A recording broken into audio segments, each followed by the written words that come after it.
President Trump, it seems daily, puts on a masterclass on the art of the deal.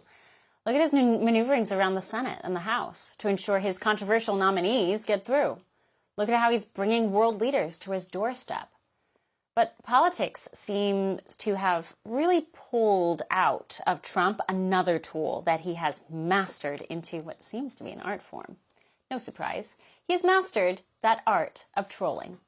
That art of saying and doing things to cause his opponents to completely lose their cool, their sanity, and, as this last election has shown, their offices.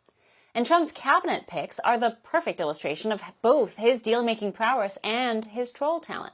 From sympathetically offering to pay off the DNC's monumental debts, to nominating RFK Jr. and Tulsi Gabbard to top positions in his cabinet.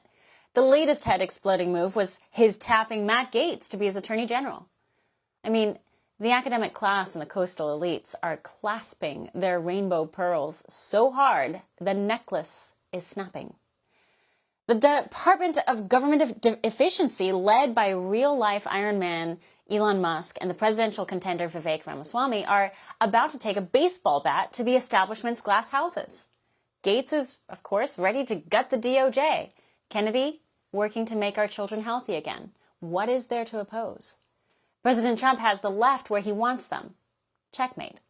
Joining us now is none other than expert troller himself, former New York Congressman George Santos. George, welcome back.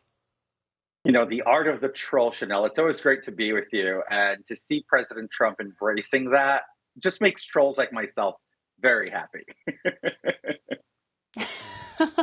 Well, you know, it's an art form. It's an art form to do it in such a way that you grow the base that follows you in their love for you, right? There's the kinds of trolls that are just curmudgeons, and they go out there and they attack their opponents, or they cause their opponents to attack them, and they do it in such a way where they're also not very likable. Somehow, he is the lovable leader who's able to completely poke everybody's buttons.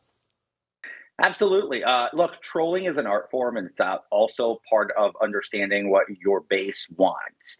But it also entertains those who might be on the fence and say, oh, I like this guy's style. So what President Trump is doing is none other than just showing the American people government has been so unserious, and you've been pigeonholed to a abusive relationship with government, to the point that now he's like, I just want to make you guys healthy. So here's Bobby Kennedy. I just want to make the DOJ less weaponized against every single everyday Americans. Here's Matt Gaetz. So, I mean, there's no other way to you know, oh, and let's not forget, in Director of National Intelligence, putting someone who clearly the intelligence community has been attacking for years, which is Tulsi Gabbard. I mean, this is literally taking the proverbial baseball bat to all the glass houses of the deep state and of the establishment, and saying, you know what, we are playing a game of Fafo right now, and I am so here for it.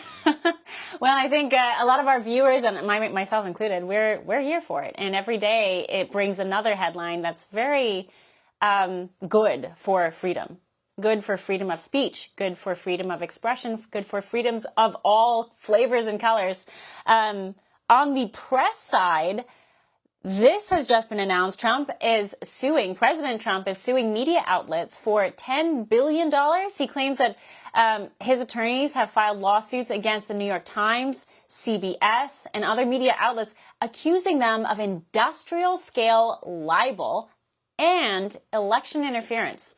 So he's claiming, the Trump team is claiming $10 billion in damages. Your thoughts on that?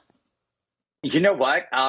If I see that this takes up, this might be the precedent I needed to do the same thing. I look at this and I love it. I'd love to see the New York Times and CBS News cut a check to President Trump. For all our viewers asking where One America News is heading in the future, we would like to introduce you to OAN Live. OAN Live is the best way to stay up to date on all of the hard-hitting, straight-shooting, national and international headlines. And the best part is, OAN Live is only $4.99 per month. All the credible, honest, unbiased reporting One America News offers at a fraction of the cost of cable. Just go to OANN.com to easily sign up for OAN Live and stay informed.